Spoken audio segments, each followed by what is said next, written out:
ॐ नमो भगवते वासुदेवाय। ॐ नमो भगवते वासुदेवाय। ॐ नमो भगवते वासुदेवाय। ॐ नमो भगवते वासुदेवाय।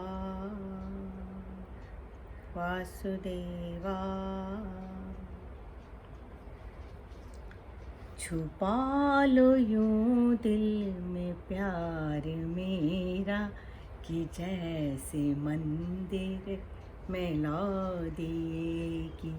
छुपा लो यूं दिल में प्यार मेरा कि जैसे मंदिर में ला दिए की।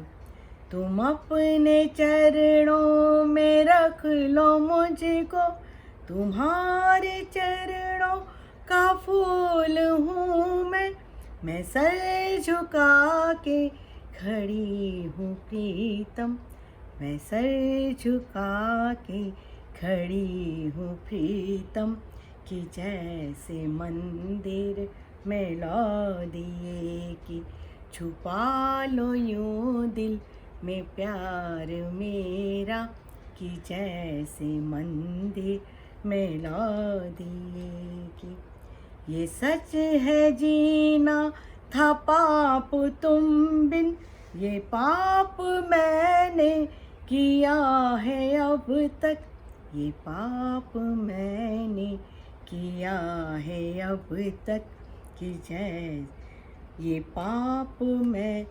ये सच है जीना था पाप तुम बिन, ये पाप मैंने किया है अब तक, ये पाप मैंने किया है अब तक।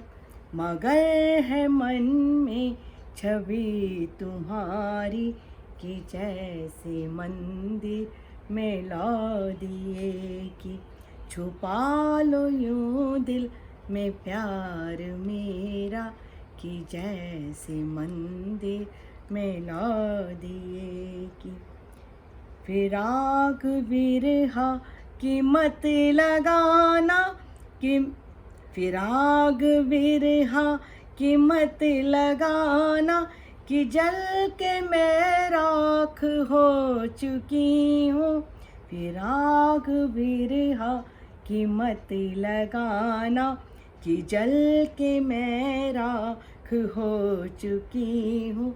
ये राख माथे पे मैंने रख ली, ये राख माथे पे मैंने रख ली कि जैसे मंदिर में ला दिए की। छुपा लो दिल में यूं प्यार मेरा कि जैसे मंदिर में ला दिए की। तुम अपने चरणों में रख लो मुझको कि जैसे मंदिर में ला दिए की।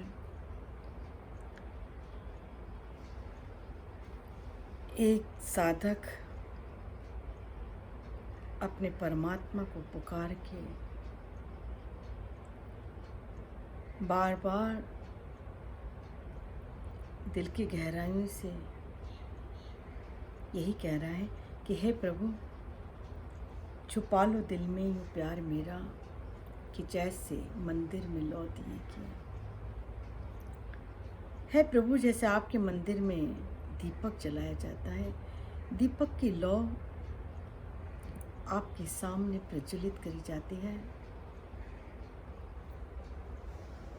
वो लौ, वो दीपक जो आपके सामने जल रहा है, वो अपने आप को इतना ही निर्भीक, इतना ही निश्चिंत, अपने आप को सब तरफ से समर्थ हाथों में पाता है, क्योंकि उसे पता है वो किसके लिए जल रहा है, किसके सामने जल रहा है और उसके जलने का उद्देश्य क्या है। वो दीपक जो परमात्मा के लिए जल रहा है, परमात्मा स्वयं ज्ञान का प्रतीक, ज्ञान का प्रकाश, जो परमात्मा ज्ञान स्वरूप है, प्रकाश स्वरूप है, आनंद स्वरूप है, उस परमात्मा के सामने दिया जलाने का अर्थ भी यही है कि हम उस दिए की भांति, उसके प्रकाश की भांति उस दिए में जो लौ उठ रही है और वो लौ जो प्रकाश दे रही है, वो प्रकाश परमात्मा के ज्ञान रूपी प्रकाश के साथ एक होकर हमारे हृदय में भी वो ज्ञान का प्रकाश उत्पन्न हो जाए। वो लौ अपने आप को बिल्कुल समर्पित कर देती है परमात्मा के लिए, तब वो लौ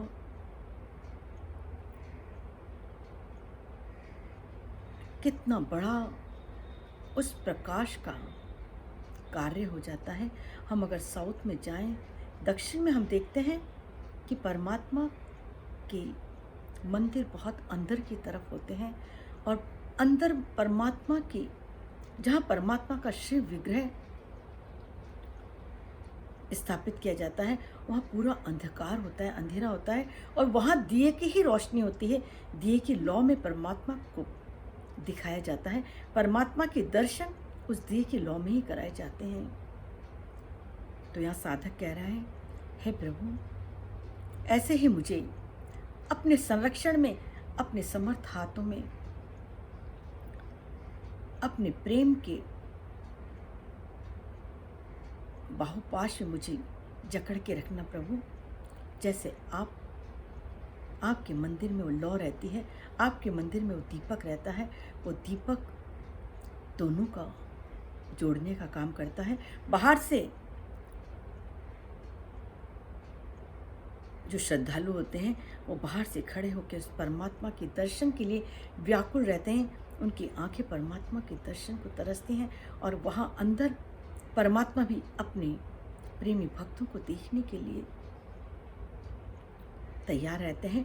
और वहाँ उस वक्त वो दिए की लौ ही दोनों को जोड़ने का कार्य करती है।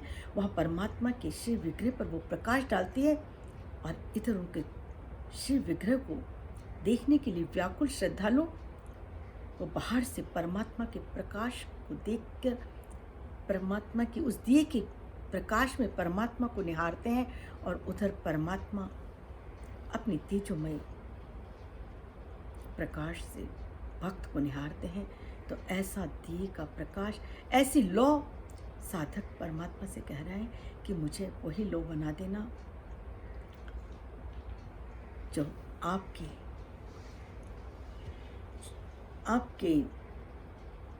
मंदिर के अंदर छुपी रहे, आपके मंदिर के अंदर पूर्ण तरह सुरक्षित रहे। फिर साधक कह रहा है, तुम अपने चरणों से रख लो मुझको, तुम अपने चरणों में रख लो मुझको, तुम्हारे चरणों का फूल हूँ मैं सर झुकाए खड़ी हूँ प्रीतम। कि हे प्रभु, मेरे को और संसार के माया जाल में मत फेंक देना। मेरा स्थान सिर्फ और सिर्फ आपके चरणों में ही रखना प्रभु, मुझे अपने चरणों से दूर मत करना। साधक कह रहा है, हम सब भी तो प्रभु से यही कह रहे हैं, तुम अपने चरणों में रख लो मुझको, तुम्हारे चरणों का फूल हूँ मैं सर झुकाए खड़ी हूँ प्रीतम, मैं सर झुकाए खड़ी हूँ प्रीतम। जैसे मंदिर में लौ दिए की, जैसे आपके सामने आपकी लौ, दीपक की लौ खड़ी रहती है, सर झुकाए, उसको संसार के जो बाहर के यात्रीगण आ रहे हैं, बाहर के जो श्रद्धालु आ रहे हैं, उनसे उसका कोई संबंध नहीं है। वो सिर्फ और सिर्फ अपने प्रभु के सामने जल रही है, अपने प्रभु के तेजों में विग्रह को निहार रही है। वो लौ संसार के भोग आकर्षणों से, संसार के व्यक्तियों से, किसी भी पदार्थ से उस लौ का कोई अर्थ नहीं रहता, कोई उसको किसी भी प्रकार का उनसे कोई रिश्ता नहीं है। उसका रिश्ता तो सिर्फ परमात्मा के चरणों से जुड़ गया है। हम देखते हैं दीपक जब भी जलाते हैं तो दीपक का स्थान हमेशा परमात्मा, आरती की थाली जो रखते हैं वो परमात्मा के चरणों के पास ही रखी जाती है, परमात्मा के चरणों में समर्पित किया जाता है अपने आप को। तो दीपक की लौ भी यही कह रही है और साधक भी यही कह रहे हैं और हम भी यही कह रहे हैं कि हे प्रभु, तुम अपने चरणों में रख लो मुझको, तुम्हारे चरणों की फूल हूँ मैं सर झुकाए खड़ी हूँ प्रीतम, कि जैसे मंदिर में लौ दिए की। ये सच है जीना था पाप तुम बिन। हाँ प्रभु, ये सच है कि आपके बिना जीना पाप है। ये सच है जीना था पाप तुम बिन, ये पाप मैंने किया है अब तक और अभी तक ये पाप मैं कर रही हूँ कि आपके बिना जी रही हूँ। आपकी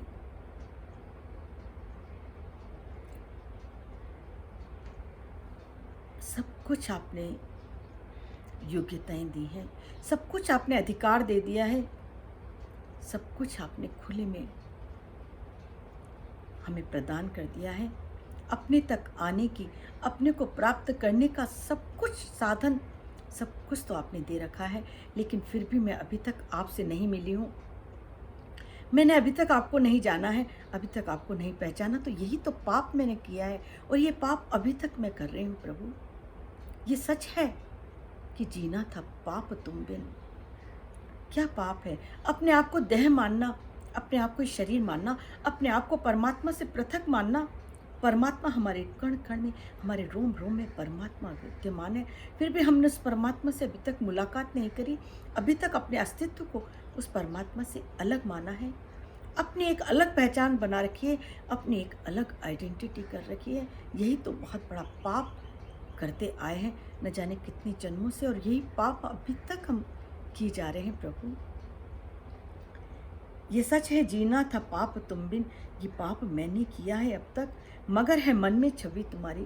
पर प्रभु, हम आपको पाना चाहते हैं, हम आपसे मिलना चाहते हैं, हम उस परमानंद में डूबना चाहते हैं, और इसका एक प्रत्यक्ष प्रमाण ये है प्रभु कि हमारे मन में आपकी छवि है, हमारे मन में आपके लिए प्यास है, हमारे मन में आप तक आने की लगन है। मगर है मन में छवि तुम्हारी, मगर है मन में छवि तुम्हारी, कि जैसे मंदिर में लौ दिए की, जैसे मंदिर में दीपक की लौ रहती है प्रभु, इसी तरह हमारे हृदय में आपकी प्यास है, आपकी लगन है। इसीलिए अब हम ये देह अभिमान से मुक्त होना चाहते हैं। देह अभिमान को छोड़ के हम प्रभु के गुमान में खोना चाहते हैं। हम पहचानना चाहते हैं अपने स्वयं को, अपनी मैं को हम जानना चाहते हैं प्रभु। ये पाप किया है, इस पाप से हम बहुत दूर होना चाहते हैं। और आगे साधक कह रहे हैं कि फिर बिरहा की आग मत लगा देना, फिर आग बिरहा की मत लगाना प्रभु। न जाने कितने जन्मों से आपसे दूर है, आपको अपने हृदय में नहीं देख पा रहे हैं, अपने अंदर छुपे हुए इस परमात्मा स्वरूप को नहीं पहचान पा रहे हैं। ये आग विरह की मत लगाना प्रभु। हम इस विरह की अग्नि में जल चुके हैं, जल रहे हैं प्रभु। और अगर ये विरह की अग्नि आपसे मिला सकती है प्रभु, तो ये इतनी अग्नि को, इस विरह को इतनी प्रज्वलित कर दो कि ये विरह की अग्नि हमारे इस देह को जला के भस्म कर दे। हमें आपसे जो पृथक हमारा अस्तित्व है, उस अस्तित्व को, हमारे देह अभिमान को, हमारे मैं को जलाकर राख कर दे प्रभु। इस विरह की अग्नि में हम जल जाए, इस विरह आसक्ति में हम परमात्मा के प्रेम में, परमात्मा से मिलने की तड़प में ये जलन इतनी बढ़ा दो प्रभु कि इसमें जल कर हम राख हो जाएं। और जैसे जिस क्षण हम राख हो जाएंगे तो परमात्मा पुकार उठे, परमात्मा कह रहे हैं अभी तो तुमने सिर्फ उस विरह की अग्नि में जली भी नहीं हो, अभी तुमने सिर्फ एक कल्पना करी है, अभी तुमने माना है कि तुम इस विरह की अग्नि में जलकर राख हो जाओगे। तुम्हारा इतना कहने मात्र से ही परमात्मा क्या कह उठे। परमात्मा कह रहे हैं हम सब से, अपने साधक से, अपने प्रेमी भक्तों से परमात्मा कह रहे हैं कि ये राख माथे पर मैंने रख ली। तुम अगर मेरी विरह की अग्नि में जलकर तुम अपने अगर इस देह विमान को राख कर दोगे तो ये राख माथे पर मैंने रख ली कि जैसे मंदिर में लौ दिए की। ये तुम्हारे देह अभिमान को, ये तुम्हारे मैं को जो तुमने संसार के में आने के बाद अपनी मैं को गला दिया, अपनी मैं को पूरी तरह जला दिया है, तो ऐसी जली हुई मैं को मैं अपने सिर पर रख लेता हूँ, क्योंकि तुम्हारी मैं जल चुकी है। तो अब तुम जो बचे हो, जो तुम हो, वो मेरा ही स्वरूप हो, मेरे ही हो, तो मैं तुम्हें अपने हृदय से लगा लेता हूँ, अपने माथे पर रख लेता हूँ। ऐसे भक्त तो मेरे मुकुटमणि बन जाते हैं, मेरे मोर मुकुट बन जाते हैं, जिन्होंने अपनी मैं को जला दिया है, जिन्होंने अपने आप को समाप्त करके सिर्फ अपने अंदर मुझे प्रकाशित कर लिया है। अपने हृदय में जिन भक्तों ने मुझे देख लिया है, ऐसे भक्तों के पीछे पीछे मैं फिरता हूँ और ऐसे भक्तों की चरण धूल को, ऐसे भक्तों की राख को मैं अपने मस्तिष्क पे लगा लेता हूँ। छुपा लो दिल में यूं प्यार मेरा कि जैसे मंदिर में लौ दिए की। साधक प्रभु से बार बार ये कहता है कि हे प्रभु, मुझे अपने चरणों से दूर मत करना, मुझे अपने चरणों में ही रखना।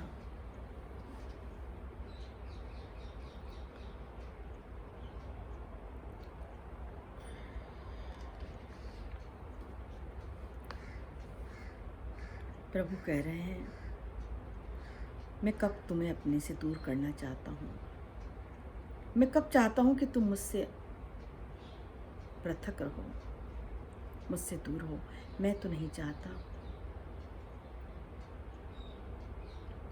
मैं तो कब से आवाज़ देकर पुकार रहा हूँ, मैं तो कब से बुला रहा हूँ कि तुम मेरे पास आ जाओ। इस संसार में भेजने का एक बहुश्याम जो परमात्मा का, एको हम बहुश्यामा, मैं ही तो ये अनंत रूप धर कर आया हूँ। मैं ही तो चाहता हूँ कि इन अनंत रूपों में सर्वत्र मैं ही मैं हूँ। तुमने मुझे क्यों भुला दिया? तुम क्यों मुझे छोड़कर इस संसार के प्रपंच को सत्य मानकर इस संसार के प्रपंच में इतने उलझ गए हो कि तुमने मुझे ही छोड़ दिया है? मैंने तुम्हें नहीं छोड़ा है, मैं तुम्हें छोड़ भी नहीं सकता हूँ। मैं चाहूँ तो भी तुमसे अलग नहीं हो सकता हूँ, क्योंकि मैं ही तो, मेरा ही तो संकल्प, मेरा ही तो इच्छा, मैंने ही तो अनंत रूप धारण करे हैं। तो मैं कैसे तुमको छोड़ सकता हूँ, मैं कैसे तुमसे पृथक हो सकता हूँ, और तुम भी मुझसे नहीं अलग हो सकते। सबसे बड़ी रहस्य की बात तो यही है कि तुम मुझसे अलग हो भी नहीं और तुम मुझसे अलग हो सकते भी नहीं हो। लेकिन तुमने मुझे अपने से अलग कर दिया है, तुमने मुझे अपने से अलग मान लिया है। तुम हो नहीं, लेकिन तुमने मुझे अलग कर दिया है। तुम ये सोच रहे हो तुम मुझसे अलग हो और मैं तुमसे अलग। ये तुम्हारा माना हुआ है, ये सच्चा नहीं है, ये माना हुआ है। और इस मानने को रोज रोज दोहरा के, सिर्फ इसी जन्म में नहीं, न जाने कब से तुम ये दोहराते चले आ रहे हो, न जाने कब से तुम ये मानते चले आ रहे हो कि तुम अलग हो, तुम जीव हो, तुम संसारी हो। मैंने जो भी रूप, जिस रूप में तुम्हें भेजा, उसी रूप को तुमने स्वीकार कर लिया। स्वीकार करने के साथ ही तुमने उसी रूप को स्वयं को मान लिया है कि मैं वही हूं। इस रूप में आकृति मैंने अलग अलग दे दी, प्रकृति की आकृतियां ऊपर चढ़ा दी हैं।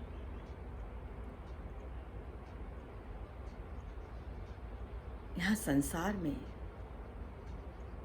जब खेलने के लिए आए, यहाँ संसार में जब रूप लेकर, मैं ही तो इतने रूपों में जब संसार में आया और उस रूप में प्रकृति साथ में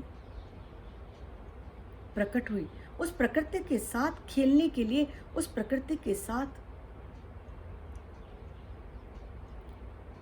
अपने आनंद, अपने आमोद प्रमोद के लिए, जिस तरह एक माँ अपने बच्चे को खेलने के बहुत सारे खिलौने दे दे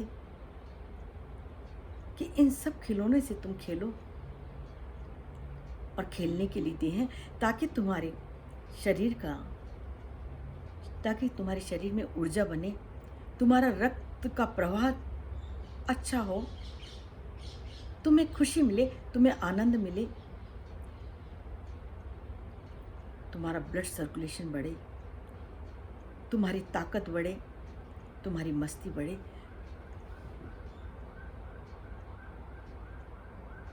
तुम अपने आप को स्वतंत्रता से उस प्रकृति के आनंद को भोगते हुए, उस प्रकृति की रचनाओं को देखते हुए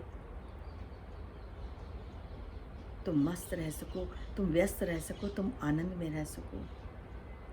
इसलिए माँ बहुत सारे खिलौने अपने बच्चे के आसपास रख देती है कि बच्चा उनसे खेले।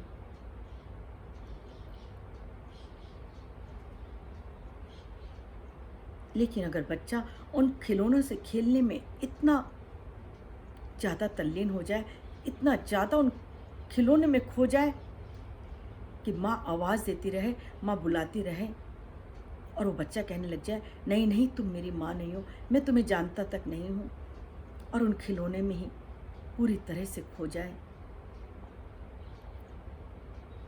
और उन खिलौने से ही अगर वहाँ दूध और पानी खाने की व्यवस्था हो जाए तो उन वहाँ से वहीं खा लिया, वहीं पी लिया, उन खिलौनों के बीच में ही सो जाए, उन खिलौनों में ही अपने आप को भुला दे, तब माँ को कितनी पीड़ा होगी। क्योंकि माँ तो जानती है ये बच्चा मेरा है, ये अभी खेलने में इतना व्यस्त हो गया है कि इसको मेरी तनिक भी याद नहीं आ रही, ये पूरी तरह से मुझे भूल चुका है, क्योंकि इसकी आवश्यक सामग्रियाँ इसको सब वहाँ से प्राप्त हो रही हैं।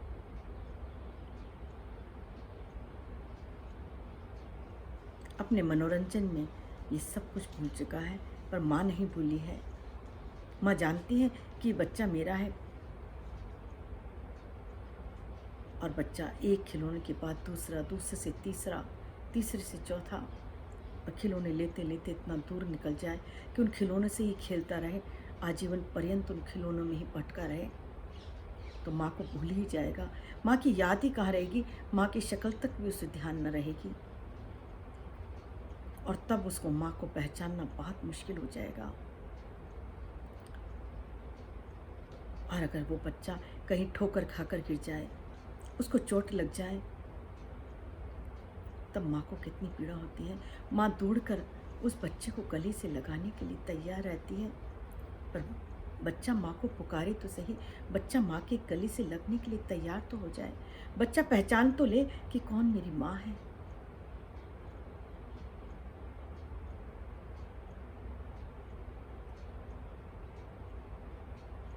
माता कुंती ने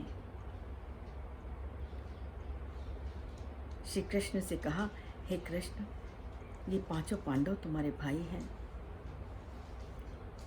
ये कितना कष्ट उठा रहे हैं, ये कितनी पीड़ा में हैं, कैसे दर दर भटक रहे हैं, ये युद्ध ग्राह में सब कुछ हार चुके हैं, और अब कितनी परेशान, कितनी दुखी हैं, और तुम इनके कष्टों को दूर नहीं करते, तुम इनके कष्टों को क्यों नहीं मिटा देते हो। तब श्री कृष्ण ने कहा, हाँ बुआ, मैं तो इनके कष्ट मिटाना चाहता हूँ, मैं तो इनके दुख को हरना चाहता हूँ, पर मैं क्या करूँ, ये कभी भी इन्होंने मुझे पुकारा ही नहीं, इन्होंने मुझे बुलाया ही नहीं बुआ। ये जुए में भी सब कुछ हार गए, इन्होंने कहाँ मुझे एक बार भी याद किया। द्रौपदी का वस्त्र हरण हो रहा था, तब भी इन्होंने मुझे कहाँ पुकारा। द्रौपदी ने भी तो पहले सबका आश्रय देखा, सबको पुकारती रही द्रौपदी। द्रौपदी ने तो अंत में मुझे पुकारा था माँ। और बुआ, जैसे ही द्रौपदी ने पुकारा, मैंने एक क्षण की भी देरी न लगाई। परमात्मा आने में कभी भी देर नहीं करते। देर होती तो हमारे पुकारने में, हमारे उस परमात्मा को पहचानने में। हम उस परमात्मा से अभी तक जो अपना और परमात्मा का जो संबंध है, उस संबंध को अभी तक हमने हृदय से स्वीकारा नहीं है। अभी तक उस संबंध को हमने पहचाना नहीं है। उस संबंध में हम जीते नहीं हैं। हम जीते हैं परमात्मा से अलग होकर। परमात्मा से दूर होकर ही हम जीते आए हैं। परमात्मा को अपने से अलग मानकर, पृथक मानकर कि परमात्मा कहीं दूर है और हम कहीं और हैं। हम कहाँ महसूस करते कि नहीं, परमात्मा हमारे अंदर है, परमात्मा बाहर है, परमात्मा अंदर है, सर्वत्र वो परमात्मा ही परमात्मा है। ये हमारी बुद्धि अभी स्वीकार कहाँ कर पाती है, क्योंकि बुद्धि तो नानत्व में फंसी हुई है, मन तो नानत्व में फंसा हुआ है। वो बाहर से जो बाहर देख रहा है, जो उसे संसार में विभिन्न आकृतियां, विभिन्न रूप, विभिन्न नाम दिखाई दे रहे हैं, वही सत्य समझ रहा है। सत्य अभी उसकी सत्य बुद्धि इन नाम, रूप, क्रिया, पदार्थों में सत्यता नजर आती है। अभी उसे ब्रह्म सत्य कहा नजर आता। अभी हमें संसार सत्य नजर आता है।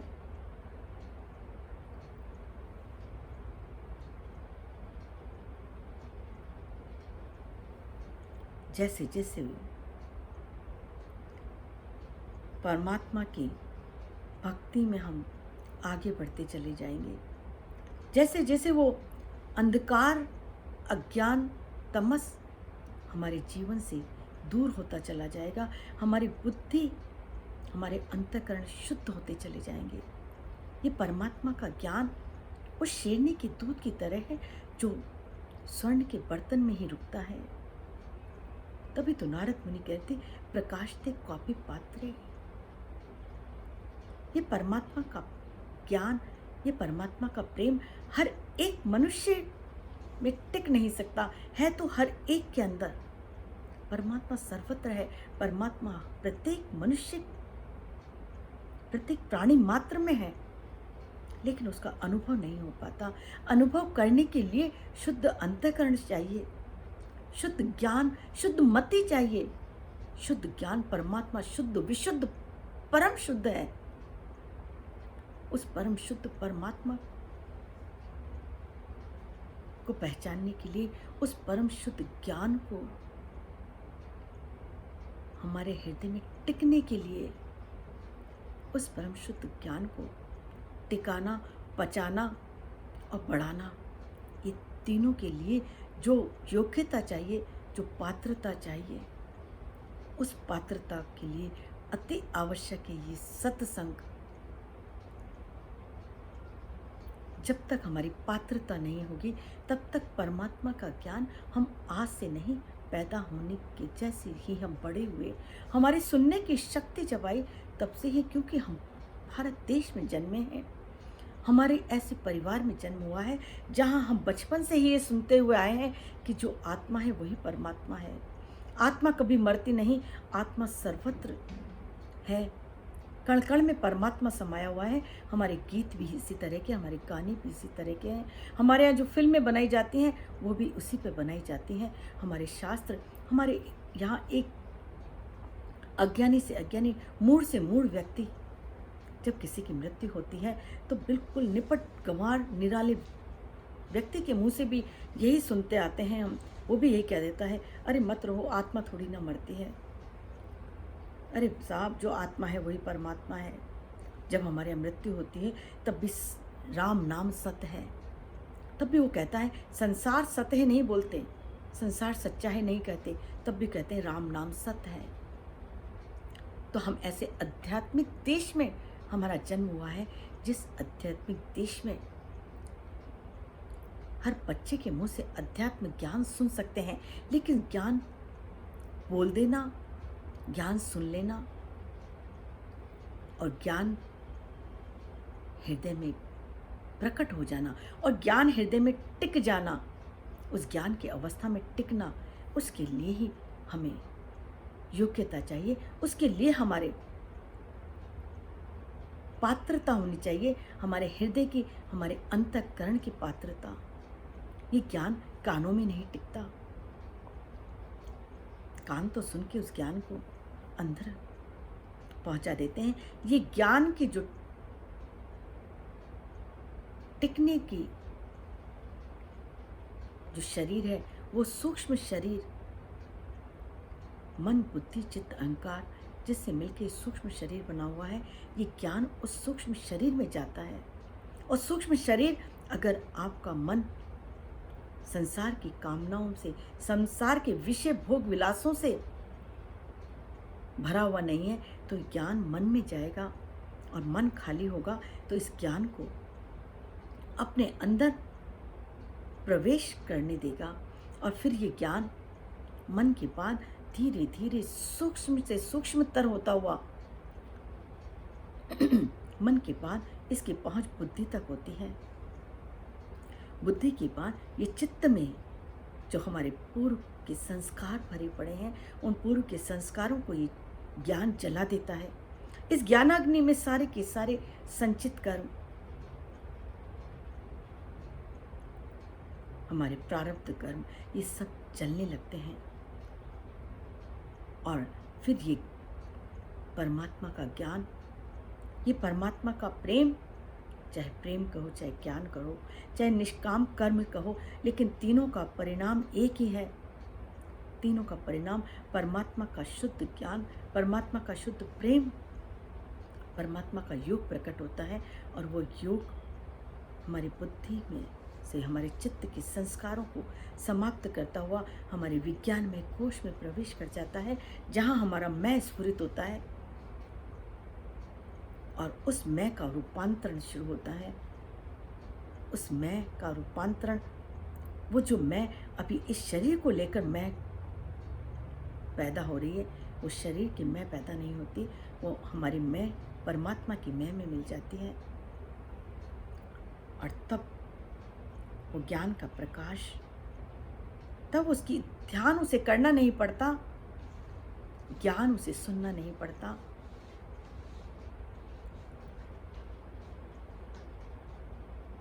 कामनाएं उसे नष्ट करनी नहीं पड़ती,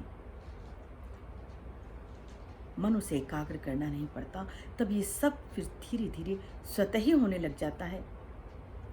ये सब अवस्थाएं स्वतः ही आती हैं, ये कहीं से बाहर से नहीं लानी है, ये कहीं बाहर बाजार में नहीं मिलती हैं, ये किसी बुटीक में नहीं मिलेंगी, ये कहीं और नहीं मिलेंगी, ये हमारे अंदर ही है। ये सब कुछ हमारे अंदर है, हमें इनको एक एक करके प्रकट करना है। इसके ऊपर जो धूल, जो पर्दे पड़े हुए हैं, जो संसार की आकर्षण पड़े हुए हैं, उन सब आकर्षणों को, उन सब धूल को, पर्दों को हटाते चला जाना है। और परमात्मा कह रहे हैं, मैं तो कब से पुकार रहा हूँ, मैं तो जानता हूँ तू मेरा ही अंश है, मैं तुझे पहचानता हूँ, तू ही मुझे भूल गया है, तूने ही संसार को सच्चा मान लिया है, तूने ही प्रकृति को अपना मान के इस प्रकृति में तू मुझे ढूंढ रहा है, तू प्रकृति में ही खो गया है, तू मुझे ढूंढ भी कहाँ रहा है। अगर तू मुझे ढूंढने लग जाए, तो थोड़ा सा भी प्रयास करे मुझे ढूंढने का, तो मैं बहुत नज़दीक हूँ तेरे, मैं तुझे पुकार रहा हूँ, तू मुझे पा सकता है, तू मेरे पास आ सकता है, तू मेरे गले लग सकता है। और साधक कहने लगा, हाँ प्रभु, अब मैं चाहता हूँ, मैं संसार से थक गया हूँ, मैं संसार को मैं घूम घूम कर संसार में सुख शांति आनंद की तलाश करते करते मेरे न जाने कितने जन्म बीत गए हैं, पर अभी तक मुझे विश्राम नहीं मिला है। मैं विश्राम चाहता हूँ प्रभु अब। और विश्राम तो कितना भी बड़ा व्यक्ति हो, कितना भी अरब खरबपति हो, लेकिन विश्राम उसे अपने ही घर में आने पर विश्राम मिलता है।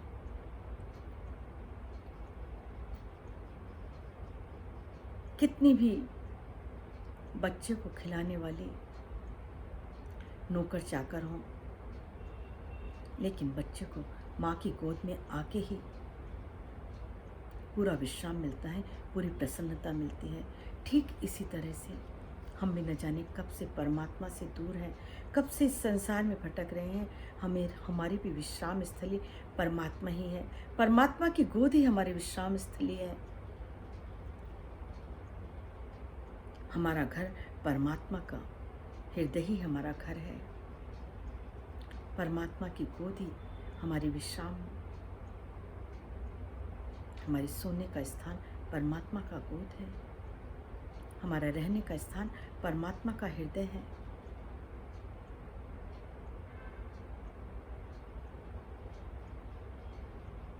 हमारा आहार परमात्मा का भजन है।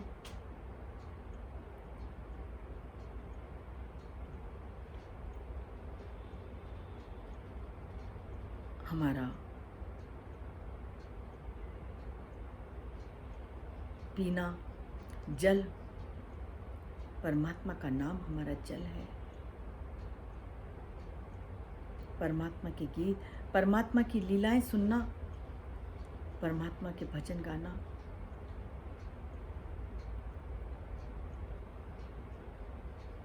हमारे जीवन को चलाने के लिए जिस तरह से आहार, निद्रा, रहने के लिए मकान, एक शरीर को जिंदा रखने के लिए रोटी, कपड़ा और मकान की आवश्यकता होती है। मकान में वो पूरी तरह से सुरक्षित महसूस करता है, मकान में वो पूरी तरह से विश्राम ले सकता है। इसी तरह से इस भटकते हुए जीव का, इस संसार, इस परमात्मा से बिछड़े हुए प्राणियों का भी विश्राम स्थल परमात्मा का हृदय है। परमात्मा की गोद उनके रहने का स्थान है, उनके विश्राम का स्थान है। परमात्मा का भजन उनका आहार है।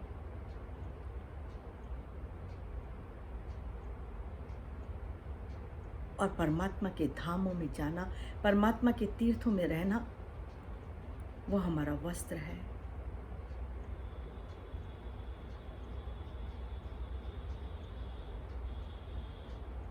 क्या हमें जब स्थूल शरीर को भी रोटी, कपड़ा, मकान के बिना नहीं रखा जा सकता, तो जो हमारा सूक्ष्म शरीर है, जो हमारे जीवन का आधार है, उस परमात्मा के बिना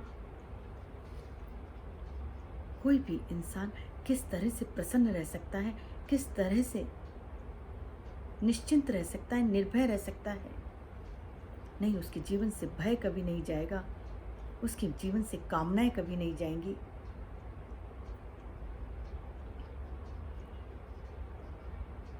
उसके जीवन से तृष्णाएं, भोग विलास, लालसाएं, ये सब समाप्त नहीं हो सकती। ये सब समाप्त हो सकती हैं तो जब तक परमात्मा में व्यक्ति खोएगा नहीं, जब तक परमात्मा को अपने जीवन की आवश्यकता नहीं मानेगा, जब तक वो परमात्मा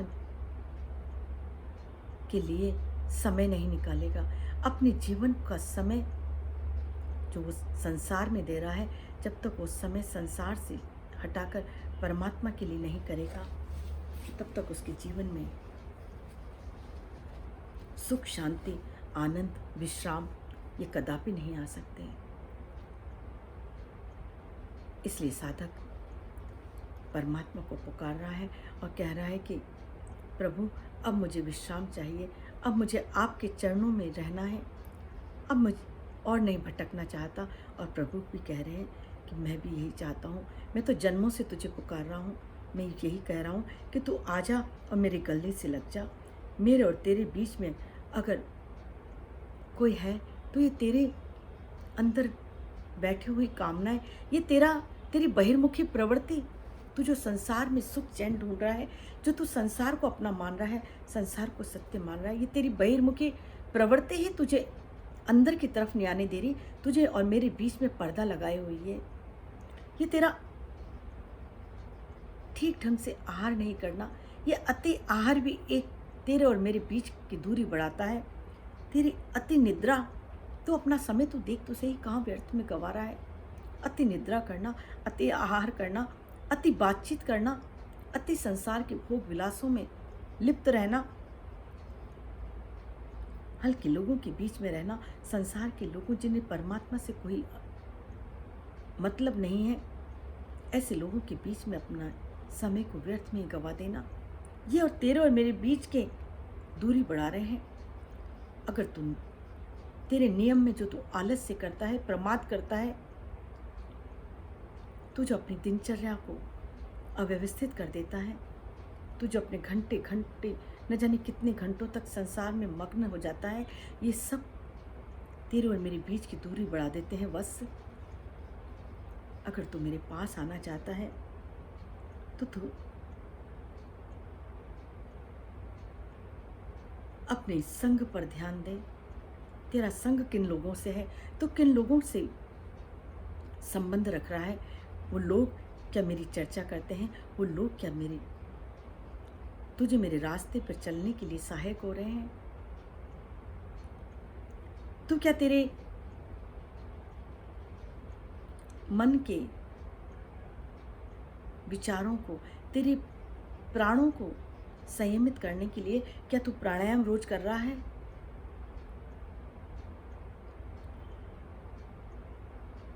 क्या तू अपने मेरे नाम का जो तूने नियम ले रखा है, जो मेरे पास लाने के लिए तुझे सहयोगी होते हैं, मेरा नाम, मेरा ध्यान, मेरा रूप, मेरे गुणगान करना, मेरे लिए समय निकालना, क्या तू उन सब नियमों का पालन कर रहा है? क्या तू उचित समय पर सो रहा है? क्या तूने अपनी निद्रा में कटौती करी? क्या तूने अपने बहुत ज़्यादा जो तेरी बोलने की प्रवृत्ति है, उस बोलने की प्रवृत्ति को तूने कम किया? तूने क्या मौन रहना प्रारंभ किया? तूने क्या मेरी तरफ आने के लिए योगासन किया? क्या तूने सत्य, अहिंसा, शौच, पवित्रता, सहिष्णुता, इनको तूने अपने जीवन में उतारने का प्रयत्न किया? क्या तू अपने आप में सजग रह रहा है? क्या तू सतर्क रह रहा है? क्या तू मन की गतिविधियों को देख रहा है कि मन कहाँ भाग रहा है? तूने इस मन को देखने का प्रयास कर रहा है, या तू जो मन का चाहता है वैसा ही करने लग जाता है? क्या तूने कभी मन को रोका है?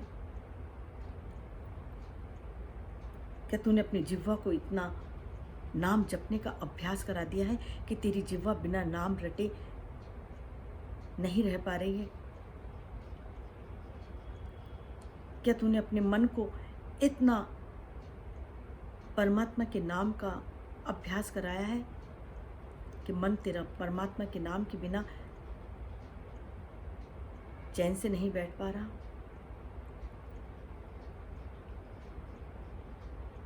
क्या तूने अपनी बुद्धि में ये निर्णय लिया है? क्या तूने अपनी बुद्धि को निश्चित रूप से ये बतला दिया है कि तेरे जीवन का लक्ष्य सिर्फ परमात्मा प्राप्ति है? अगर तू मुझसे मिलना चाहता है बस, तो अपनी दिनचर्या को देख, अपने आहार को देख, अपने विचारों को देख, अपनी बहिर्मुखी वृत्तियों को समेटता हुआ चलते अंदर की तरफ आ जा। बहुत बाहर मत भटक,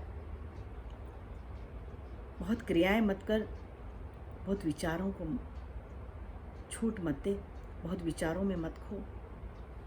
तो अपनी दिनचर्या को इतना ज़्यादा व्यवस्थित कर दे, दिनचर्या में इतना ज़्यादा परमात्मा को प्रमुखता दे दे, ईश्वर को मुझे परमात्मा हर 1 घंटे के लिए, 1 घंटे के बाद ये समझ ले कि अब मुझे 20 मिनट ये करना है, अब 10 मिनट ये करना है। हर आधे घंटे में तुझे परमात्मा के लिए कुछ न कुछ अपनी दिनचर्या को ऐसा रख कि मुझे ये अवश्य बोलना है, मुझे इतना अवश्य करना है। मुझे समय मिलते ही और कुछ नहीं कर पा रहा तो मेरा नाम ही जपता रहे, हरे राम राम राम हरे हरे, हरे कृष्ण कृष्ण कृष्ण हरे हरे। क्या तू बार बार ये बोलता रहता है? क्या तू बार बार कहता रहता है, हे प्रभु मुझे तुम कब मिलोगे?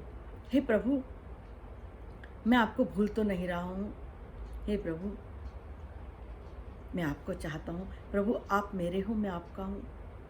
मुझे प्रभु आपके सिवा इस संसार से और कुछ नहीं चाहिए, मुझे सिर्फ आप और आपकी ज़रूरत है। मेरे जीवन का लक्ष्य आप हो, मेरे जीवन का आधार आप हो। क्या तू कभी समय निकाल कर मुझसे बातें करता है? जब भी तू फ्री हो, फ्री ही फ्री है। संसार को अगर महत्व देना छोड़ दें तो हम फ्री ही फ्री हैं। हम फ्री इसलिए नहीं होते क्योंकि हमने संसार को महत्व दे रखा है, संसार के व्यक्तियों को महत्व दे रखा है, हमने उन सबको परमात्मा से ऊपर स्थान दे रखा है। अगर हम परमात्मा का स्थान उन सबसे ऊपर कर दें तो हम देखेंगे कि हमें सब संसार के कार्य हमारे लिए गौण होते चले जाएंगे और धीरे धीरे वो नगण्य होते चले जाएंगे, उनका महत्व ही खत्म हो जाएगा। हो गए तो ठीक, ना हुए तो ठीक। और अगर एक बार भी जीवन में सच्चे हृदय से और सच्चे लगन से परमात्मा को महत्व दे दिया तो फिर परमात्मा हमको इसी तरह से छुपा लेंगे कि जैसे मंदिर में लौ दिए किए। इस तरह परमात्मा कह रहे हैं कि तुम मुझे पुकारते रहो, मेरी तरफ दौड़ते रहो, चलते रहो, आते रहो। हर रोज़ तुम्हारा मेरी तरफ बढ़ाया हुआ कदम तुम्हारे और मेरे बीच की दूरी को कम कर रहा है। लेकिन तुम जितना मेरी तरफ चलकर आते हो उससे ज़्यादा फिर पलट के दूर चल देते हो। ये जितने तुम मेरे लिए साधन कर रहे हो, कुछ देर बाद तुम असाधन पे उतर जाते हो।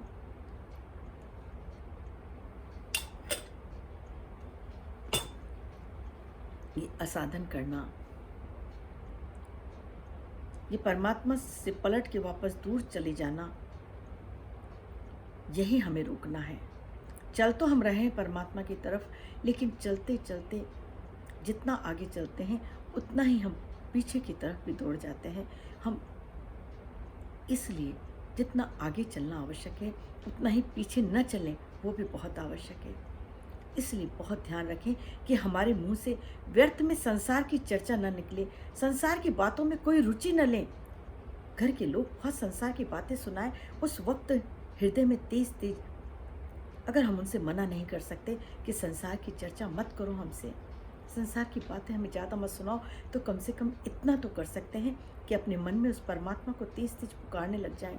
हे प्रभु, हे प्रभु, हे दीनानाथ, हे बंधु, हे कृष्ण, हे राम, हमारी रक्षा करो। हे प्रभु, ये संसार हमारे अंदर न घुस पाए। उस वक्त परमात्मा को पुकार के देख लेना, ये संसार की बातें गौण हो जाएंगी, नगण्य हो जाएंगी, वो हमारे अंदर प्रवेश ही नहीं कर पाएंगी। कम से कम संसार की चर्चा न सुने, और अगर कोई निंदा कर रहा है, कोई किसी की बुराई कर रहा है, उस वक्त तो दोनों कानों में उंगली डाल लें और तेज वहाँ से दौड़ जाएं, भाग जाएं।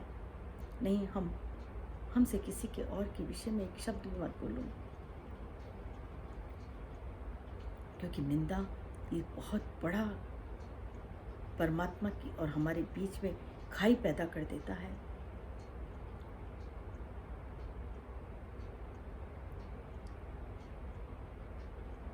हम तो बहुत सौभाग्यशाली हैं कि हमें किसी भी पदार्थों का व्यसन नहीं है। हमें कोई बड़ी बड़ी साधनाएं नहीं करनी, लेकिन लोगों को तो शराब, अंडा, मांस, मछली, जुआ, क्लब, कितने कितने अवगुण लोगों के अंदर भरे होते हैं। उन अवगुणों से तो हम स्वतः ही दूर हैं, वो तो हमारे अंदर प्रवेश ही नहीं कर पाए। कितने छोटे छोटे से अवगुण हमारे रह गए, लेकिन ये छोटे से अवगुण भी दिखते हैं शुरू में तरंगायते अपि में संघात समुद्रायन्ते, लेकिन छोटे से अवगुण ही बहुत ज़्यादा समुद्र की तरह बढ़ जाते हैं। इसलिए इन छोटे छोटे अवगुणों को भी हमें निकालना बहुत आवश्यक है। और जैसे हमारे हृदय से ये अवगुण दूर होने लग जाएंगे, हमारे और परमात्मा के बीच जो ये पर्दा है वो स्वतः ही गिरता चला जाएगा। इससे आज से ही निश्चय कर लें कि हम जो 2 कदम भी अगर परमात्मा की ओर चल रहे हैं, तो उसके साथ हम जो हमें परमात्मा से दूर ले जाने वाले, जो हमारे भजन को नष्ट करने वाले, जो परमात्मा से हमें विमुख करने वाले आचार व्यवहार हैं, उनमें हम बहुत सतर्कता रखेंगे। उनमें हम बहुत कड़क अपने आप को, हम दूसरे के लिए जितने उदार रहें, अपने लिए उतने ही अनुशासन में, उतने ही कड़क अपने लिए रहें कि हमें किसी छोटे छोटे प्रयासों से ही हम ये बहुत जल्दी परमात्मा को प्राप्त कर सकते हैं। ये अवगुण ज़्यादा बोलने का, व्यर्थ में बोलते रहने का, व्यर्थ के प्रपंचों में फंसने का, संसार के ये घर के काम काजों में बहुत ज़्यादा रुचि लेने का।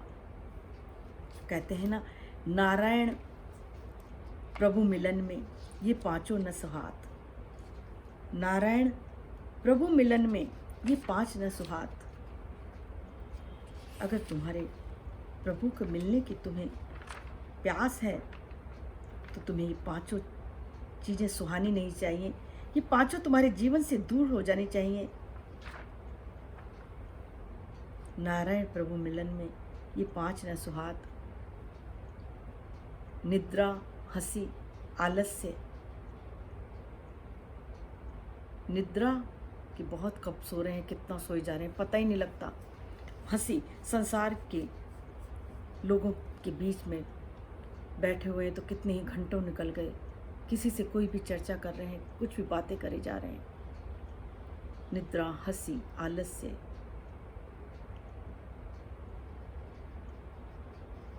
खान पान और बहुबात कि बहुत बातचीत करना। ये बहुत कैसे हैं कि हम हम न जाने 8-8, 10-10 घंटे सोए जा रहे हैं, हमें पता ही नहीं लग रहा कि हमारा समय कहाँ जा रहा है। हंसी ठिठोलियों करने में ही पूरा पूरा दिन निकल रहा है। परमात्मा की कोई चर्चा नहीं हो रही, परमात्मा के लिए कोई भाव दिल में नहीं है। बातों में ही लगे पड़े हैं। हंसी ठिठोली, निद्रा, आलस्य, प्रमाद, बहुबात। तो ये 5 चीज़ें परमात्मा को, अगर परमात्मा के रास्ते चल रहे हैं तो ये 5 हमें नहीं सुहाएंगी। ये अपने आप ही स्वतः ही जीवन से दूर होती चली जाएंगी। और हम परमात्मा से कह रहे हैं, हाँ प्रभु, हमने ये बहुत बड़ी गलती करते हैं, हमें याद नहीं रहता।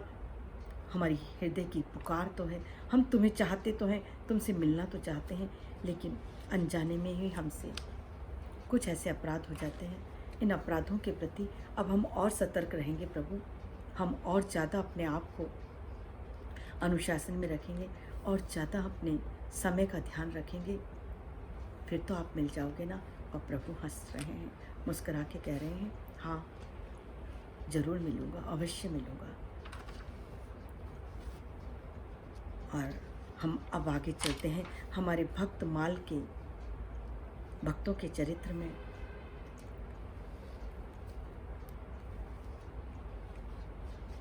जहाँ नाभा जी से हम कह रहे हैं, बार बार पद वंदो श्री नाभा आभा ऐन, काढ़िया गाभा वैद को भक्त माल रस देन। संतत निर्णय कियो, सारे संतन ने ये निर्णय किया है, संतन निर्णय कियो मथि श्रुति पुराण इतिहास, मथि मत कर, मथि श्रुति पुराण इतिहास, भजबे को दो ही भले के हरि के दास। अग्रदेव आज्ञा दई भक्तन को जस गाओ, भवसागर के तरण को नाहिन कोई और उपाओ। कि भवसागर को पार करना है तो भक्तों के यश को गा लो, परमात्मा को पालोगे। ऐसे परमात्मा के भक्त त्रिलोचन दास जी, जिनका जन्म महाराष्ट्र के शोलापुर गांव में, शोलापुर नगर, उसके निकट एक बारसी गांव में 1375 में वैश्य कुल में हुआ। ये त्रिलोचन दास जी की माता का देहांत बहुत छोटी उम्र में ही हो गया था। त्रिलोचन दास जी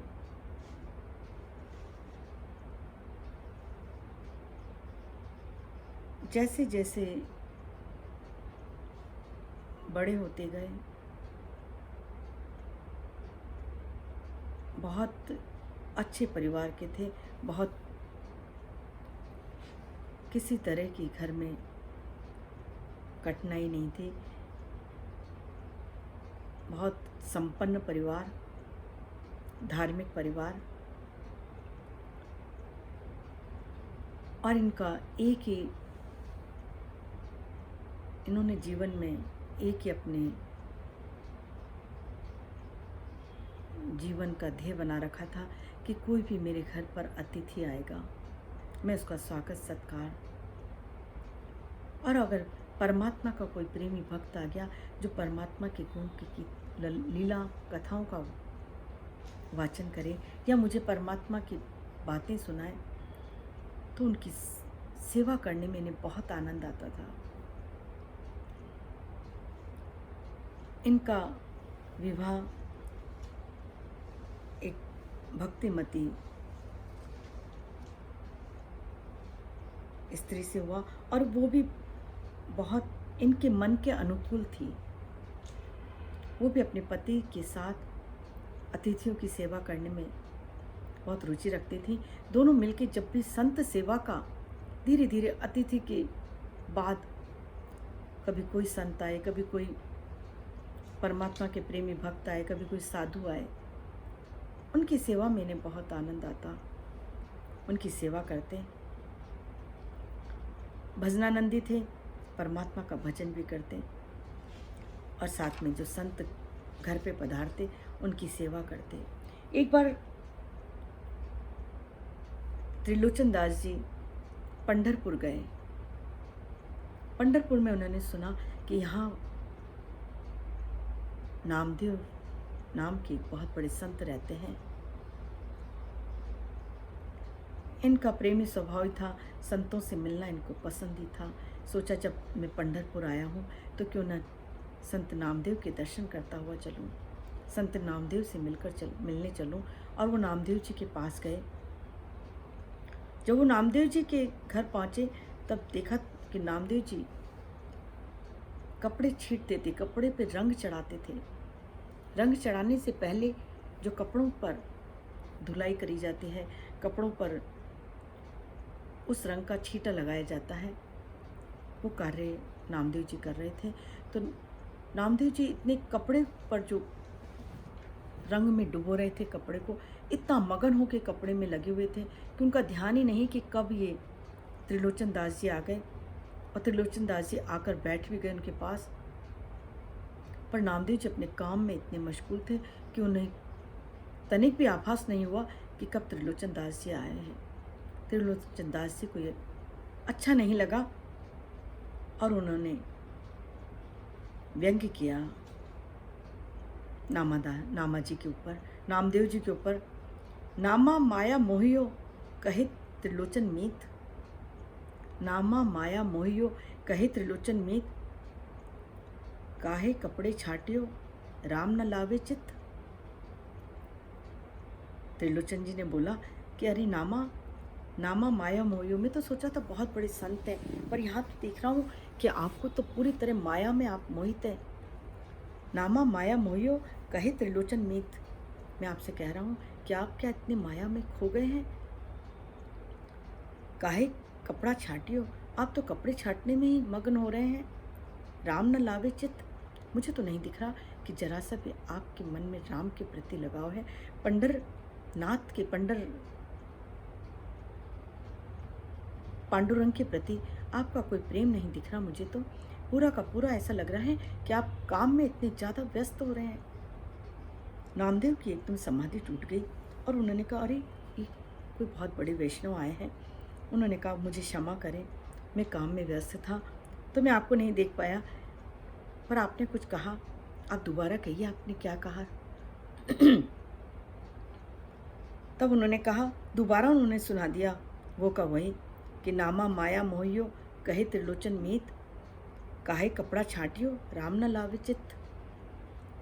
तब नामदेव जी ने सोचा कि ये है तो कोई परमात्मा को भजने वाला, लेकिन ये अगर यहाँ से जाएगा और इस तरह का भाव लेकर जाएगा मेरे प्रति, एक साधक के प्रति, एक साधु के प्रति, तो इसकी न जाने कितनी भक्ति में पीछे चला जाएगा।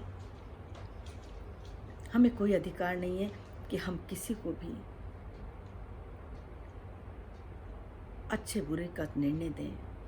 हमें अपने को जरूर बचाना है, लेकिन वो कैसा है क्या है इसके लिए हमें कोई विचार नहीं करना। तब नामदेव जी ने भी जिस तरह से त्रिलोचन दास जी ने नामदेव जी को पूछा था, उसी भाषा में नामदेव जी ने भी जवाब दिया। नामा कहे त्रिलोचना मुक्ते राम संभाल। नामा जी कह रहे हैं, नामदेव जी कह रहे हैं, नामा कहे त्रिलोचना मुक्ते नाम संभाल। हाथ पाँव करे काम सबू चित्त निरंतर निरंजन लाल। नामा कहे त्रिलोचना मुक्ते राम संभाल। हाथ पाँव करे काम सब चित्त निरंजन नाल। हे त्रिलोचन, हे त्रिलोचना, तुम्हें दिख रहा है कि मैं परमात्मा का चिंतन नहीं कर रहा या मैं इस काम में इतना खोया हुआ हूँ, तो हे त्रिलोचन, ये मेरे काम तो मेरे हाथ पाँव कर रहे हैं। हाथ पाँव करे काम सब चित्त निरंजन नाल, लेकिन मेरा चित्त उस निरंजन के साथ ही है। मेरा चित्त निरंजन में ही स्थित है। तुम्हें मेरे चित्त की अवस्था नहीं पता लग रही, तुम्हें मेरी बाहर की अवस्था देख के तुम कह रहे हो कि मैं माया में खोया हुआ हूँ। ये सुनकर त्रिलोचन जी को एकदम चोट लगी। उन्होंने कहा, नहीं नहीं, ये तो कोई बहुत बड़ी संत है, मेरी पहचानने में गलती हो गई। इन्होंने तो बतला दिया कि मन काम नहीं करता, चित्त काम नहीं करता, बुद्धि काम नहीं करती, काम तो हाथ पैर से किया जा रहा है और मेरा चित्त तो मेरे परमात्मा में लगा हुआ है। उन्हें समझ में आ गया कि अरे इनका चित्त तो प्रभु में लगा हुआ है। और नामदेव जी ने पूछा, समझे त्रिलोचन जी, कुछ समझे? त्रिलोचन जी ने कहा, हाँ हाँ बहुत समझे। तो नामदेव जी ने पूछा, क्या समझे हो? तब त्रिलोचन जी ने कहा, कर से कर्म करो विधि नाना। मैंने देख लिया है आपको कि आप कर से कर्म करो विधि नाना, मन से राखो कृपा निधाना। मैंने देख लिया है कि ये सारे कर्म आप कर से कर रहे हो, अपने हाथों से कर रहे हो, लेकिन मन में तो आपकी परमात्मा की कृपा भरी हुई है, परमात्मा का नाम भरा हुआ है। मैं पहचान गया हूँ। और उन्होंने कहा कि मैं ऐसी स्थिति को मैं कैसे धारण कर सकता हूँ, या आपकी जैसी स्थिति मेरे जीवन में कैसे आ सकती है। मैं चाहता हूँ कि आप मुझे उस ज्ञान का प्रकाश मेरे हृदय में डालें। आप अपने नाम का प्रभाव, आप मुझे भी अपने नाम की दीक्षा दे दें। मैं आपसे उस परमात्मा का नाम लेना चाहता हूँ। तब नामदेव जी ने कहा, नहीं भाई, अगर तुम नाम ही लेना चाहते हो, अगर तुम सही में परमात्मा प्राप्ति तुम्हारे जीवन का लक्ष्य है, तो चलो मेरे साथ मेरे गुरुवर के पास। ज्ञानदेव जी मेरे गुरु हैं, उन ज्ञानदेव जी के पास चलो, क्योंकि ज्ञानदेव जी में वो ताकत है कि वो जिसके सिर पर हाथ रख देते हैं, उन मेरे गुरुदेव के पास चलो, वो अवश्य ही तुम्हें परमात्मा का रास्ता सुगम करा देंगे तुम्हारे लिए। और नामदेव जी और त्रिलोचन दास जी दोनों ज्ञानदेव जी महाराज के पास गए, और ज्ञानदेव जी ने वहाँ से त्रिलोचन दास जी को परमात्मा के नाम की दीक्षा दी। और त्रिलोचन जी ने ज्ञानदेव जी से पूछा, हे प्रभु, हे गुरुवर, मेरे लिए क्या आज्ञा है? तब ज्ञानदेव जी ने कहा कि मुख में हो राम नाम, राम सेवा हाथ में, कि मुख से सदैव राम का चिंतन करते रहना, मुख से सदैव उस परमात्मा का नाम भजते रहना। हाथ से कुछ भी काम करो, लेकिन ध्यान अपने मुख से निकलने वाली वाणी पर बहुत ध्यान रखना कि तुम्हारे मुख से क्या निकल रहा है। तुम्हारी आज्ञा के बिना तुम्हारे मुख से एक भी शब्द नहीं निकले, कोई भी शब्द अगर, क्योंकि शब्द ही ब्रह्म है। तुम अपने हर शब्द पर ध्यान देना कि तुम्हारे कोई सा शब्द तुम्हारे मुख से तुम्हारी आज्ञा के बिना तो नहीं निकल रहा, और मुख से सदैव परमात्मा का नाम जपते रहना। तब त्रिलोचन जी ने हाथ जोड़कर पुनः पूछा, हे पूज्य गुरुवर, गोविंद प्रसन्न कैसे होते हैं? परमात्मा कैसे खुश होते हैं? परमात्मा को प्रसन्न कैसे किया जा सकता है? तब ज्ञानदेव जी ने कहा, हे त्रिलोचन, गोविंद के प्रिय संतों को प्रसन्न कर लो, इससे गोविंद प्रसन्न हो जाते हैं।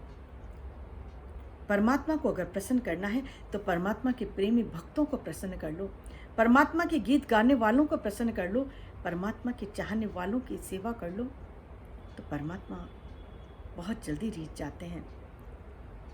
त्रिलोचन जी बहुत प्रसन्न होकर वहाँ से वापस अपने शोलापुर पहुँचे। अब तो त्रिलोचन जी संतों की सेवा और दुगनी चाव से और मगन होके करने लग गए।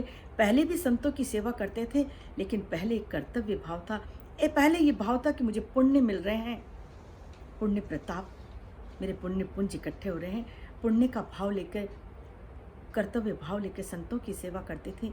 लेकिन अब जब से ज्ञानदेव जी से मिलकर आए हैं, वो संतों की सेवा अब भगवत भाव से करने लग गए हैं, अब पूज्य भाव से संतों की सेवा करते हैं। और संतों की सेवा में वो और उनकी पत्नी भी पूरा का पूरा हाथ बटाते हैं, दोनों मिलकर बहुत संतों की सेवा करते हैं। और जैसे जैसे संतों की सेवा ज़्यादा करते हैं, संतों का आगमन और भी ज़्यादा होने लगा।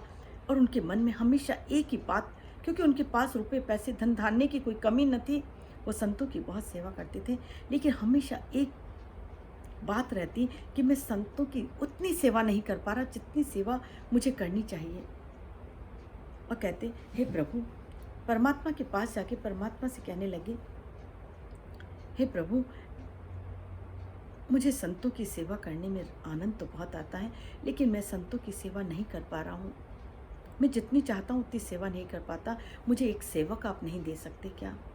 मैं चाहता हूँ सेवक, मुझे जो सेवक मिले, जो संतों की सेवा करने के लिए मुझे ऐसा सेवक चाहिए जो संतों के मन की बात पहचान ले, संतों के मन में क्या चल रहा है, वो क्या चाहते हैं, किस बात से वो प्रसन्न होंगे, उनमें उनको क्या आवश्यकता है, वो बिन कहे ही जो उन संतों के मन की बात को जान ले, ऐसा कोई सेवक मिल जाए। क्योंकि मैं देखता हूँ संतों को क्या चाहिए, पर कई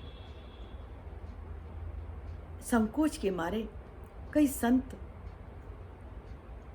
कोई लिहाज के मारे, कोई शर्म के मारे, कोई संकोच के मारे मुझसे अपनी मन की बात नहीं कह पाते। मैं चाहता हूँ ऐसा सेवक मिल जाए प्रभु, जो संतों के मन की बात जान ले, और जो संतों को चाहिए वो बिन कहे उनको सामने लाकर दे दे, उनके सामने उपलब्ध करा दे सब कुछ जो संतों को चाहिए। ऐसा सेवक मुझे दे दो प्रभु। मुझे ऐसा सेवक चाहिए जो संतों की बहुत सेवा करे, संतों को प्रसन्न रखे, और सबसे बड़ी बात, वो संतों के मन की बात जान ले, उनके मन में क्या चल रहा है, उनको क्या चाहिए। और संत को बोलना नहीं पड़े, संत को मुझसे मांगना ना पड़े, बिना मांगे ही उनकी आवश्यकताओं की पूरी कर दें। ऐसा सेवक मुझे मिल जाए। और प्रभु अपने भक्त की बात को कब अनसुनी करते हैं, वो तो तुरंत सुनते हैं, और उसमें भी मेरे भक्तों के लिए, मेरे भक्तों की सेवा के लिए ऐसा सेवक चाहिए। तो ऐसा सेवक जो भक्तों के मन की बात जान ले, संतों के मन की बात जान ले, ऐसा सेवक कौन हो सकता है? ऐसा तो मैं ही हो सकता हूँ।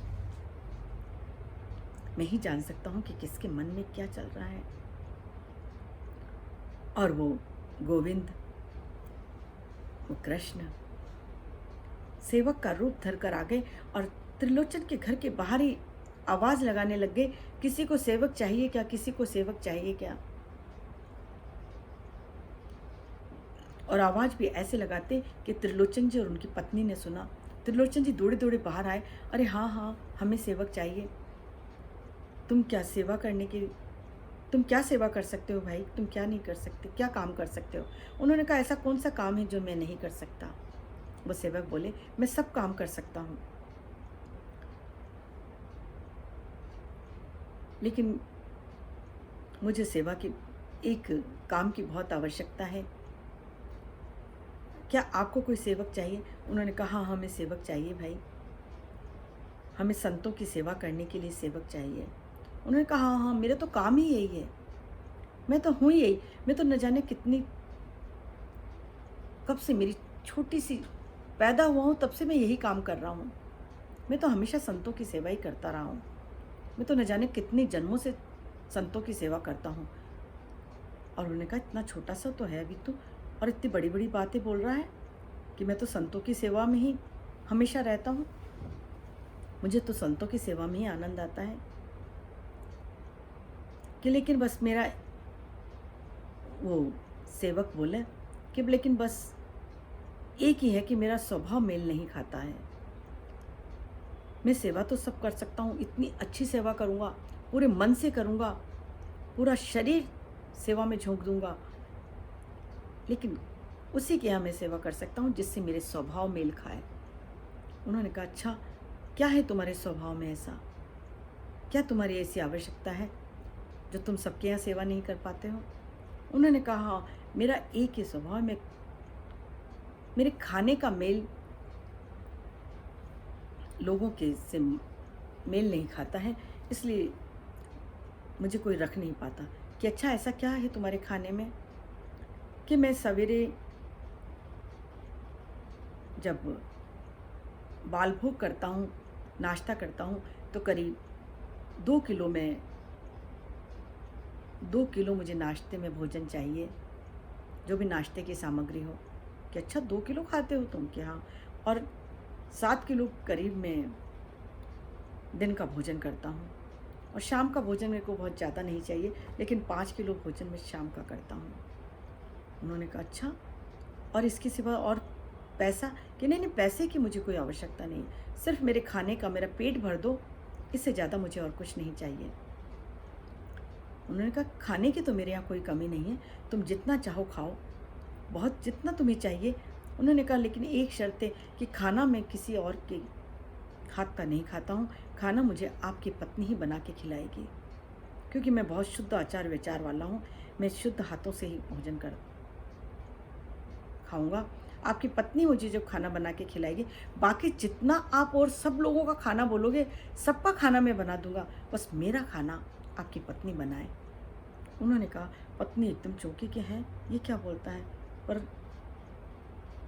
त्रिलोचन दास जी ने कहा, हाँ हाँ कोई बात नहीं, मेरी पत्नी आपका भोजन बना देगी। क्या नाम है आपका? कि मेरा नाम अंतर्यामी है, मैं अंतर्यामी हूँ, मुझे आपकी पत्नी खाना खिलाएगी। तो देखो एक शर्त और है मेरी, कि अगर इसने कभी मन में भी ये विचार किया कि बहुत खाता है, या मेरे खाने की बात इसने कहीं भी किसी से भी जाके कह दी तो देखो मेरे खाने पे नज़र लग जाती है। कोई मेरे खाने के लिए टोका टोकी करे या मेरे खाने की बात बाहर किसी और से करे, ये मुझे बिल्कुल पसंद नहीं आता। अगर इन्होंने कभी भी मेरे खाने की बात किसी और से करी तो फिर मैं उसी वक्त चला जाऊंगा छोड़ के। बस मेरे खाने को न टोके और मेरे खाने की बात किसी से भी जाके न कहे। उन्होंने कहा अपनी पत्नी को समझाया, देख अभी भी तो सारा काम करते हैं हम, संतों की सारी सेवा, भोजन भी बनाते हैं, उनके विश्राम की व्यवस्था करते हैं, झाड़ू पोछा बर्तन सब काम तो हम करते हैं। अब ये सब काम तो हमें नहीं करने होंगे। उन्होंने वो अंतर्यामी बोले, हाँ तुम्हें आपको और कोई काम की ज़रूरत नहीं है, सब काम मैं कर लूँगा, पर मेरा भोजन यही बनाएंगी, भोजन मैं इनके हाथ से ही करूँगा। आटा भी पीसें, चक्की चलाएं, आटा पीसें, छाने गूंदें, सब्जी बनाएं, खाना मैं इनके हाथ का खाऊंगा और इसके अलावा और कोई कष्ट आपको नहीं होगा।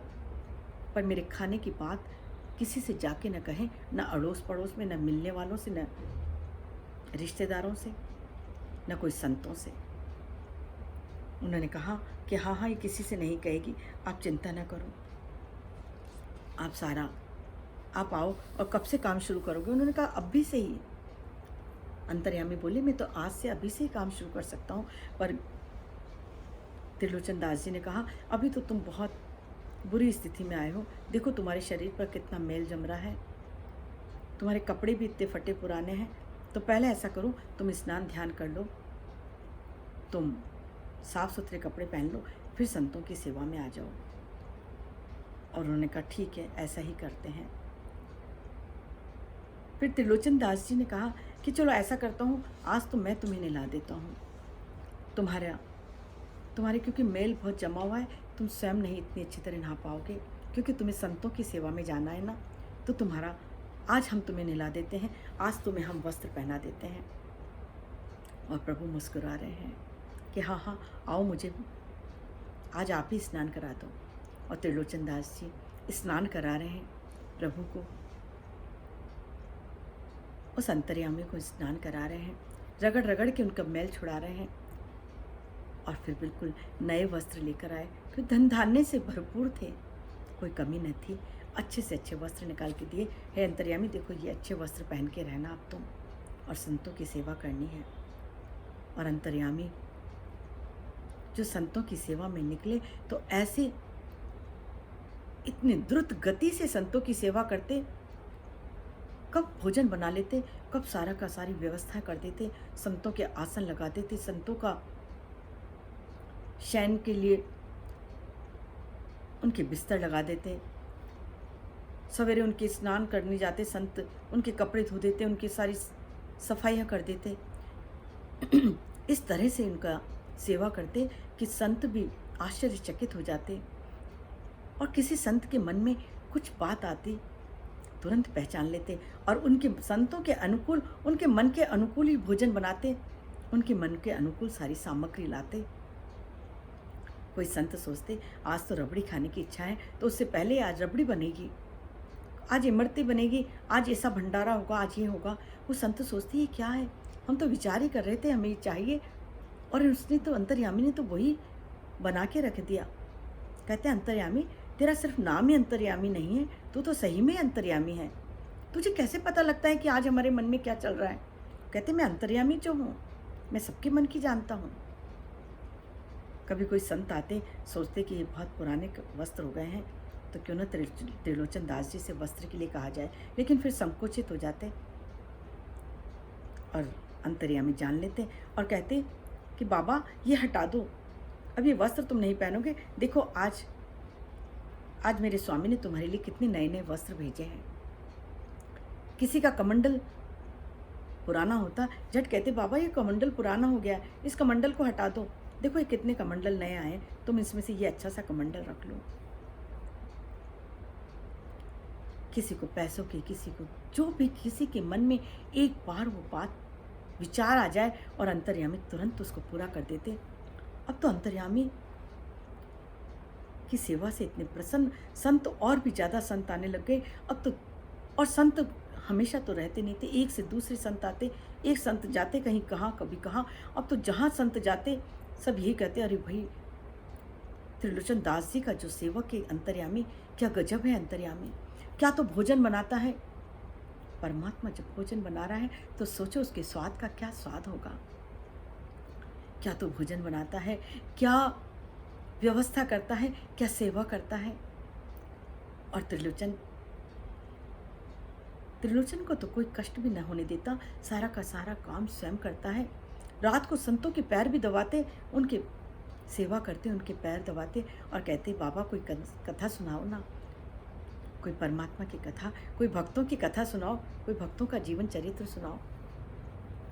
और जब भक्तों का जीवन चरित्र सुनाते तो कभी किसी चरित्र में उलझ जाते, भूल जाते, तो झट कहते बाबा हमने तो इस तरह से सुना है, मैंने किसी संत के मुख से इस तरह का उन संतों के बारे में सुना है। और वो कहते हैं हाँ हाँ हाँ, अरे अंतर्यामी तू बड़ा जानता है। कि नहीं मैंने सुन रखा है बाबा, इसलिए मैं जानता हूँ। कभी भगवत गीता पे कोई संत प्रवचन करते तो कोई श्लोक में अटक जाते तो झट उनके श्लोक को पूरा कर देते और वो चौंक जाते कि अंतर्यामी तुझे क्या भगवत गीता भी याद है। अब कहते नहीं नहीं, ये श्लोक मैंने सुन रखा था पहले, इसलिए मैं इस श्लोक के बारे में जानता हूँ। अब तो चारों तरफ काशी से लेके कन्याकुमारी तक, वो कश्मीर से लेके कन्याकुमारी तक, वो काशी से लेके रामेश्वर तक, चारों तरफ जहाँ जहाँ संत घूमते यही चर्चा करते कि अरे अंतर्यामी से अगर सेवा नहीं ली, अंतर्यामी के से अगर नहीं मिले तो क्या किया। एक दूसरे को बतला देते कि वहाँ शोलापुर ज़रूर जाना, त्रिलोचन दास जी के उस अंतर्यामी के दर्शन करके आओ, उस अंतर्यामी से मिलकर आओ। वो तो ऐसा लगता है कि साक्षात परमात्मा ही है। कभी कभी तो कोई संत कह भी देते कि अरे अंतर्यामी हमें तो लगता है तो साक्षात परमात्मा का ही रूप है क्या, तो साक्षात परमात्मा ही है। तब अंतर्यामी हंस के कहता हाँ मेरा नाम अंतर्यामी ही है, इसलिए तो मैं अंतर्यामी हूँ। और उधर उन त्रिलोचन दास जी की पत्नी उस अंतर्यामी के लिए सवेरे उठते ही 2 किलो तो सवेरे वो नाश्ता करता, 2 किलो का नाश्ता सवेरे, 7 किलो आटा दिन में खाते, 7 किलो आटा दिन का पीसती, छानती, खिलाती, फिर 5 किलो रात का, 14 किलो आटे को पीसती, आटा मारती, सब्जी काटती, खीर बनाती, मालपुए बनाती। उनके लिए रोज सवेरे दोपहर शाम वो तो चक्के, वो तो पूरे दिन भर उसका तो पूरा दिन रसोई में ही बीतता, पूरा दिन काम ही काम में बीतता। वो कहती है प्रभु ये कहाँ से ऐसा सेवक आया है, और सब तो सेवा करता है लेकिन ये मेरे पीछे कहाँ से आफत आ गई है। लेकिन फिर किससे कहूँ मैं, किससे बोलूँ, और मन ही मन रोती, बोल भी नहीं सकती। हाय मैं तो कैसी अभागिन हूँ, अपने दुख किसी को सुना भी नहीं सकती, किसी को बोल भी नहीं सकती। इतना मुझे कष्ट है, इतनी पीड़ा है, सवेरे से लेकर रात तक इसी का काम करती रहती हूँ, कहीं जा नहीं सकती, किसी से मिल नहीं सकती। सवेरे का भोजन बनाती हूँ कि दिन के भोजन की चिंता हो जाती है, दिन का बनाती हूँ कि शाम के भोजन की चिंता हो जाती है। कितना ही खिलाऊँ, कभी कहता ही नहीं है कि मेरा पेट भर गया। जितना पूछूँ और लोगे अंतर्यामी, हाँ रख दो, हाँ दे दो, और दे दो अंतर्यामी, सब्जी पूरी दे दो मैया, पूरी की पूरी दे दो, रोटी का ढेर के ढेर, हाँ मैया पूरे ढेर रख दो रोटी के। कभी भी तृप्ति नहीं होता, खाता ही रह रहा है, खाता ही रह रहा है। पर मैं क्या करूँ, मैं बोल भी तो नहीं सकती किसी से, पति से नहीं कह सकती, पति तो वैसे ही उस अंतर्यामी में इतने मगन हो रहे हैं कि उन्हें तो कुछ दिखाई नहीं देता है। वो दिन पर दिन बेचारी दुबली हो जाती, पूरा रात दिन उसी के लिए, उसी की सेवा में लगी रहती, सवेरे से दोपहर शाम रात, न कहीं जा सकती, न बोल सकती, न आ सकती। और सबसे बड़ी जो उनकी पीड़ा की बात थी कि मैं अपना दुख किसी से कह भी नहीं सकती। ये कैसा है, अंतर्यामी मुझे कहा है कि किसी से कहना मत, अगर किसी से भी कह दिया तो मैं चला जाऊंगा। और फिर उन्हें ध्यान आ जाता, नहीं नहीं ये पति बहुत नाराज हो जाएंगे, पति से तो कह भी नहीं सकती, सुनते भी नहीं है। कोई बात नहीं, बनाओ ना, क्या तुम्हें तकलीफ है, एक को ही तो खिला रही हो, लेकिन ये एक का ही खाना 100 के बराबर है, मैं क्या करूं। पर बनाती बेचारी, इस तरह से काम करते करते और उधर संतों की सेवा करते करते पूरा 13 महीने हो गए। और अंतर्यामी रूप में परमात्मा इतनी सेवा करते, इतनी मगन होकर संतों की सेवा करते। और त्रिलोचन दास जी फूले नहीं समाते, इतने प्रसन्न रहते कि चारों तरफ से संतों का आना जाना उसके घर में हो रहा है। रोज संत नई नई कथाएं सुनाते, भगवान के भजन गाते, भगवान के कीर्तन गाते, भगवान की कथाएं चलती। और त्रिलोचन दास जी तो उन संतों की सेवा में ही मगन रहते। अब संतों की सारी सेवा अंतर्यामी ने अपने हाथ में ले ली थी। 13 महीने बीत गए। एक दिन त्रिलोचन दास जी की पत्नी से नहर आ गया। वो अपने पड़ोस में चली गई। पड़ोस में जाके जैसे ही पहुंची, वो देख के पड़ोसन बड़ी हैरान हो गई। अरे तुम इतनी पतली कैसे हो गई हो, तुम इतनी दुबली हो गई हो, तुम इतनी उदास भी हो, क्या बात हो गया है सखी, क्या हो गया है, ये तुम इतनी उदास हो, और तुम कितनी पतली लग रही हो, क्या हो गया है तुम्हें, कौन सा रोग हो गया है, क्या परेशानी हो गई है तुम्हें। उसने कहा, हाय मैं क्या करूं, मैं क्या करूं, मैं बोल भी तो नहीं सकती, मैं कह भी तो नहीं सकती। रोने लग गई। उन्होंने कहा, ऐसी क्या बात है जो तुम कह नहीं सकती, बोल नहीं सकती, क्या हो गया है। रोने लगी, मैं कुछ नहीं कह सकती, मैं कैसे कहूँ, मैं बोलूँ कैसे बोलूँ, अगर मैंने बोला तो वो चला जाएगा। उन्होंने कहा, कौन चला जाएगा, कौन चला जाएगा। नहीं, वो छोड़ के चला जाएगा। अगर मैंने एक शब्द भी बोला, उसके बारे में कुछ भी कह दिया तो वो चला जाएगा, घर से चला जाएगा, वो अंतर्यामी चला जाएगा। उन्होंने कहा, अंतर्यामी, वो तुम्हारा सेवक जो नया आया है। हाँ वही सेवक। उसने यही शर्त रखी थी, कभी किसी को मत बताना। मैं बतला भी तो नहीं सकती हूँ, मेरे हृदय की पीड़ा, मैं कितना काम करती हूँ, अकेले मुझे कितना कुछ करना पड़ता है। उसकी यही तो शर्त है कि किसी को मत बोलना मेरे खाने के बारे में। उसके खाने के बारे में मैं कुछ नहीं बता सकती हूँ। वो कितना खाता है, कितना उसके खाना मुझे बनाना पड़ता है, पर मैं बता भी नहीं सकती उसके खाने के बारे में। उन्होंने कहा, क्या नहीं बता सकती उसके खाने के बारे में, मैं कुछ नहीं बोल सकती सखी, मैं कुछ नहीं बता सकती। उसका सवेरे का खाना, उसका दिन का खाना, उसका रात का खाना, 3-3 बार का उसका खाना, सवेरे का 2 किलो, दिन का 7 किलो, रात का 5 किलो। एक अकेला आदमी 14 किलो भोजन करता है, पर मैं बोल नहीं सकती। वो अकेला ही अकेला 14 किलो रोटी, 14 किलो रोटी, 14 किलो आटा 14 किलो जो भी बनता है, 14 किलो बनता है उसके लिए। पर मैं अकेली ही बीनने वाली, अकेली ही पीसने वाली। एक ही शर्त है उसकी, सबका काम मैं कर दूंगा, लेकिन मेरा काम त्रिलोचन दास जी तुम्हारी पत्नी ही करेगी, मैं अकेली। उन्होंने कहा, अरे तुम अकेली ही उसके लिए बनाती हो, जी कैसा है, निठल्ला है, सब तुमसे इतना काम करवाता है, तुम अकेली के। हाँ सखी, मेरे से अकेले ही, यही शर्त है कि बस तुम्हारी पत्नी ही मेरे लिए बनाएगी। त्रिलोचन दास जी को तो कुछ पड़ा नहीं है, मैं अकेली ही सवेरे से रात तक उसके लिए लगाए रखती हूँ। और अचानक उसे याद आया, और ये गजब हो गया, मैंने बता दिया, हे सखी मैंने तुझे बोल दिया है, लेकिन तू अब किसी से मत कहना, क्योंकि वो अगर उसने सुन लिया, कानों कान भी उसको खबर हो गई, तो वो छोड़ के चला जाएगा, मत कहना तू किसी से। और मैं दौड़ के जाती हूँ, अपने मन की बात कह के वो दौड़ी वहाँ से।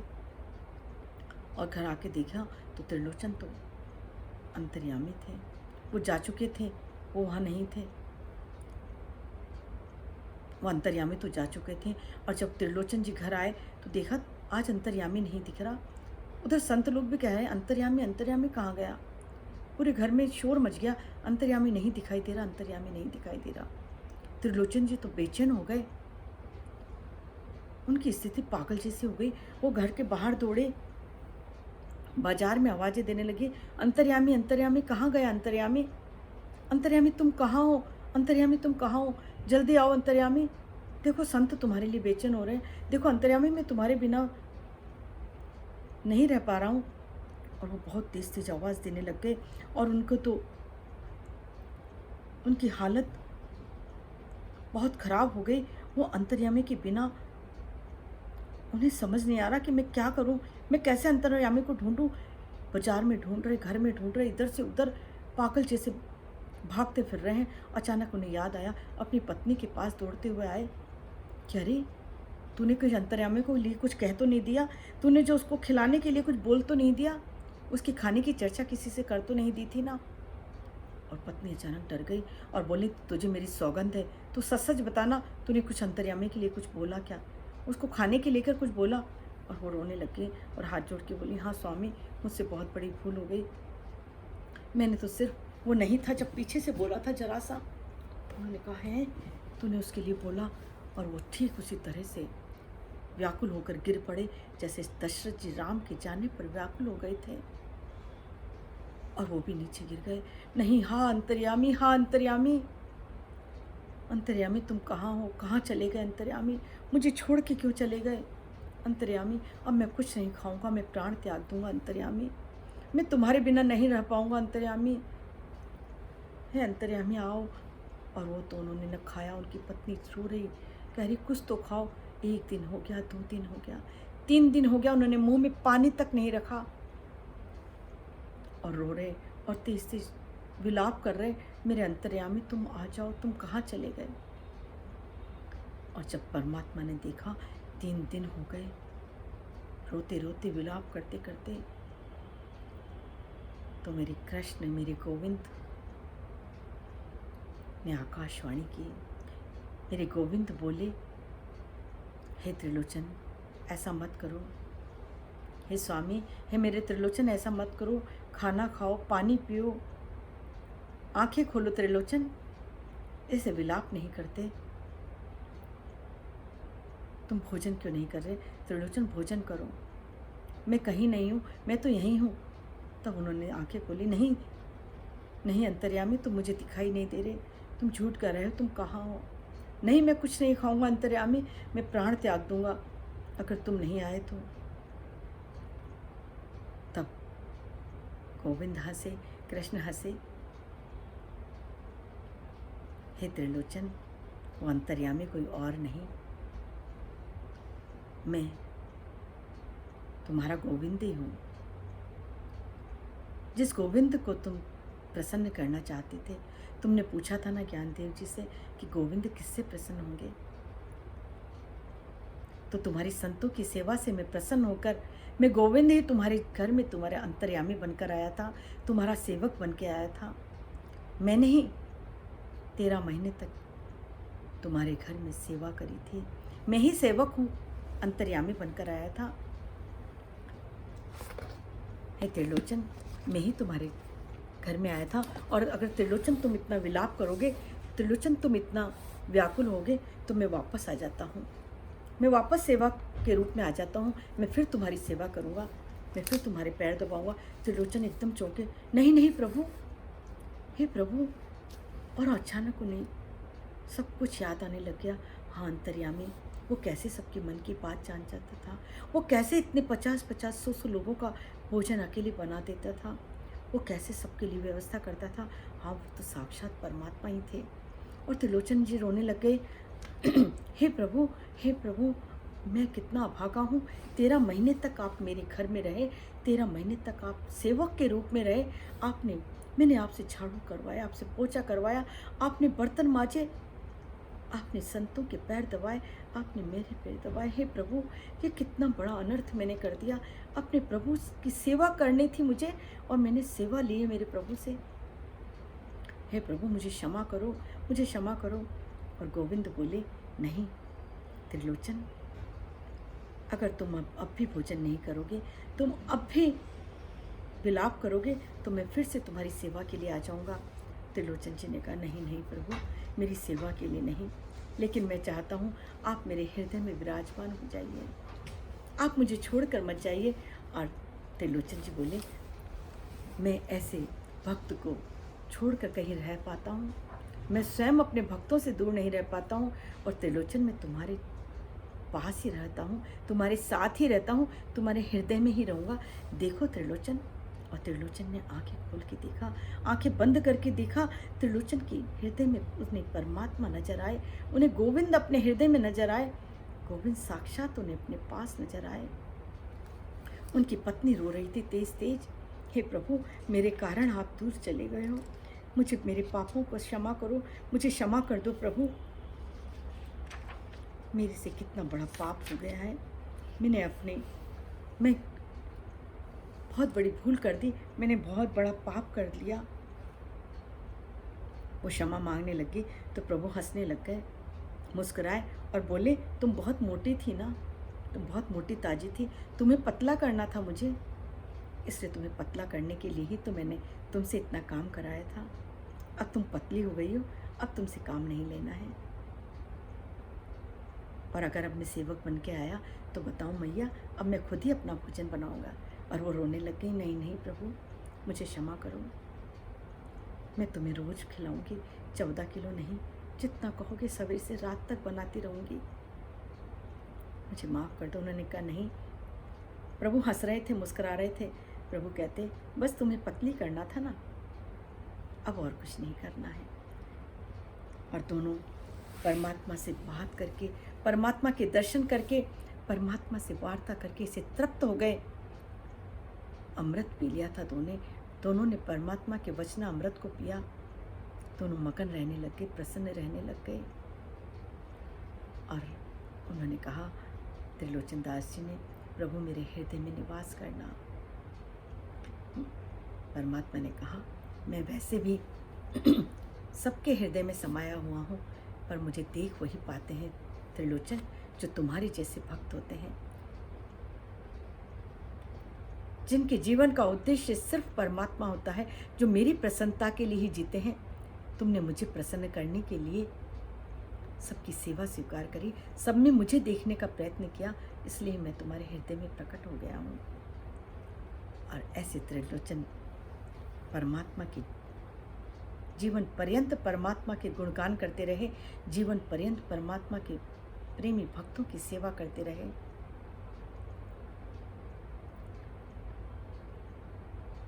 और सेवक उनको मिल गए थे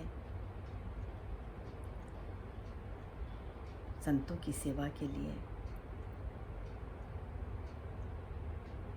और त्रिलोचन जी एक क्षण के लिए भी परमात्मा को विसारते नहीं थे, एक क्षण के लिए भी परमात्मा को अपने से दूर नहीं रखते थे। ऐसे त्रिलोचन जी के 4 पद गुरु ग्रंथ साहिब में लिखे हुए हैं। पहला पद है, माया मोह माली आगड़ला प्राणी, जरा मरण भव बिसरी गया। कि इस मोह माया में इतना फंस गया है, आगड़ला प्राणी, प्राणी आकर कि जरा मरण के चक्कर में फंस गया है, क्योंकि परमात्मा को बिसार दिया है। माया मोह माली, मोह में फंस गया है, इस माया में फंस गया है, उसको माया ही माया दिखती है, परमात्मा को बिसार दिया। और यही कारण है कि उसका जन्म मरण होता रहता है। दूसरा उन्होंने पद लिखा, अंतर मन निर्मल नहीं कीना, बाहरी भेक उदासी, हृदय कमल में ब्रह्म न चीना, काहे भया सन्यासी। ये गुरु ग्रंथ साहब का में लिया गया पद ये त्रिलोचन दास जी ने लिखा है। त्रिलोचन दास जी के अंतर मन से निकला हुआ ये पद, अंतर मन निर्मल नहीं कीना, बाहरी भेक उदासी। बाहर तो ऐसा उदासी जैसा भेष बना लिया है, साधु संतों का भेष बाहर से बना लिया है, लेकिन अंतर मन तो निर्मल ही नहीं हुआ है। हृदय कमल ब्रह्म न चीना, अपने हृदय में इस परमात्मा को प्रकट नहीं किया है तूने।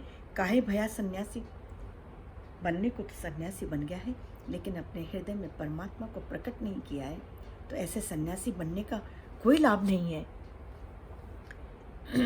तीसरा उनका पद है, नारायण निंदसी काहू भूली गवारी, दुखरतु सुक्रतु थारो कर्मरी। ये दुख और सुख सब तेरे कर्मों का परिणाम है, इसमें तू परमात्मा को क्यों भूल गया है। इन दुखों और सुखों में ही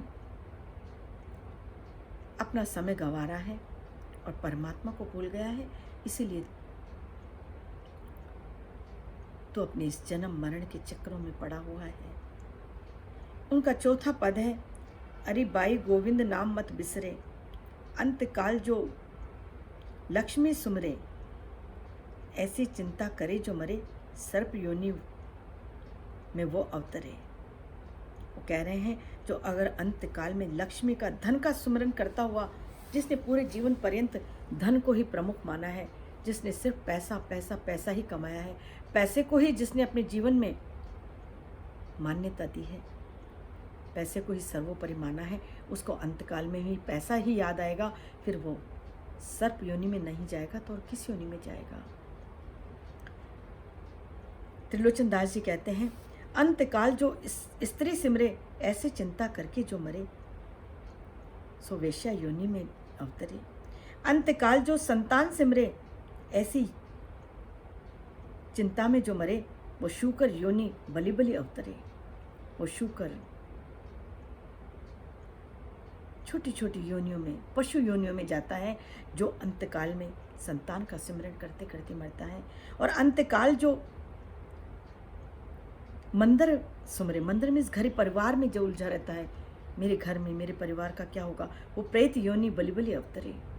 जिसने अंतकाल में परमात्मा का सिमरन नहीं करा, अंतकाल में अगर घर का और परिवार का के लोगों का चिंतन करते हुए जो प्राण त्याग रहा है, वो प्रेत योनि बलि बलि अवतरे।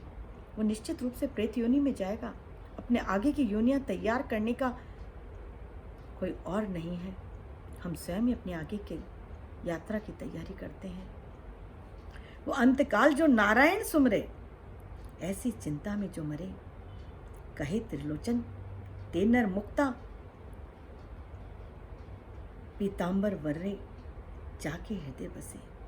और त्रिलोचन दास जी कह रहे हैं कि अंतकाल को जो नारायण को सुमरता हुआ प्राण त्याग देता है, बदत त्रिलोचन ते नर मुक्ता, वो तो मुक्त हो गया है। उसको अब संसार सागर में आने की, इस भव सागर में, इस संसार में वो दोबारा कभी जन्म नहीं लेता। वो सदा सदा के लिए परमात्मा से मिल जाता है। ऐसे भक्त का चरित्र अद्भुत, त्रिलोचन दास जी का चरित्र हमने सुना, जो सदा संतों की सेवा में रत रहे। और फिर जब अंतर्यामी चले गए तो वो अंतर्यामी में ही खोए रहते थे।